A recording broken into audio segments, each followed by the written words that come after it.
number of patients that are in need it's just phenomenal.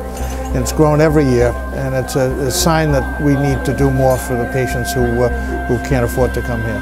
The first patient I did this morning was here at 1 a.m. So how long have you been in line today? About an hour and a half. I was here at 5. About 20 past 5. CCRI has a major role, first of all, utilization of our state-of-the-art facility.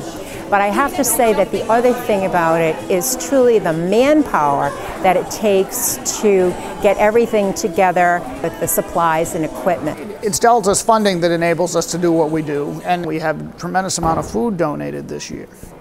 We have help from Lifespan with the vaccinations. There's a lot of screening programs. They'll say to someone, geez, you know, we checked, you got high blood pressure, you better see your physician. Well, they don't have a physician. You know, here they have the ability through the RIPAN, through some of the other networks, to maybe get hooked in, you know, with a physician. We couldn't do it without our dental health students, and then we have key faculty that are in key leadership roles in clinical leads, as I am facility, that are there to troubleshoot in the clinical area and deal with the sterilization issues and ordering equipment and supplies. So all of the partners add to make it a full, kind of a full rounded project.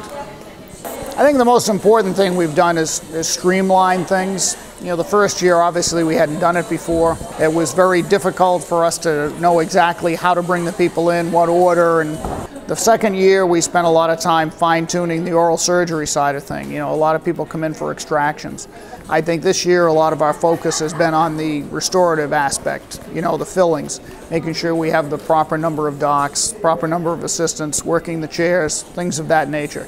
We brought people in smaller groups instead of just everyone coming in en masse. I do patient check-in. So we ask them a couple of questions, you know, are they in pain or how long since their last dental visit. You know, being this is the third year, I've seen some patients over the past 2 years and then again this year, so you really kind of almost get that sort of rapport with patients that you've seen before. We just had one woman that just kept saying thank you, thank you, thank you, and she was just really grateful because I guess she's been having a lot of pain in her mouth, and she was standing outside since 4 o'clock this morning, and when we finally got her in, she was just relieved. There was another woman who's been unemployed, and she told me, she said, I really can't get a job unless I have a smile.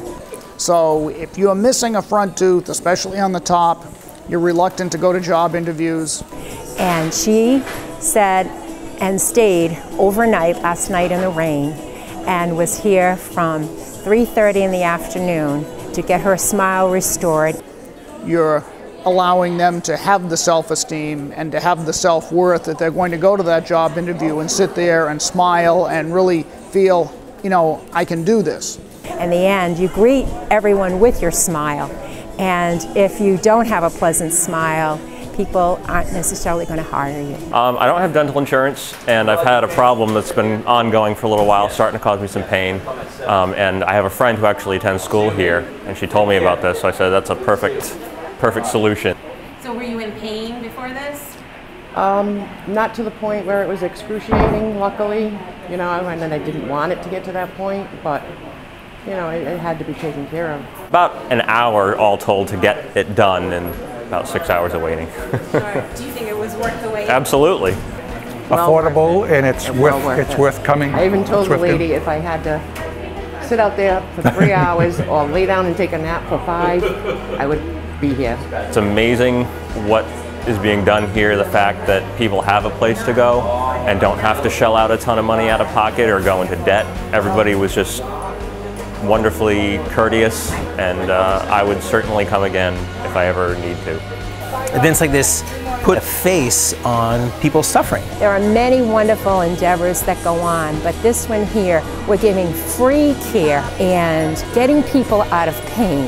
Yes, they have to show up and they have to wait in line, but we're treating them with such compassionate care. And we have some of the best clinicians that we have in the state. And I think that this is one of the most extraordinary things that we do in the state of Rhode Island, that we're giving back to the entire community.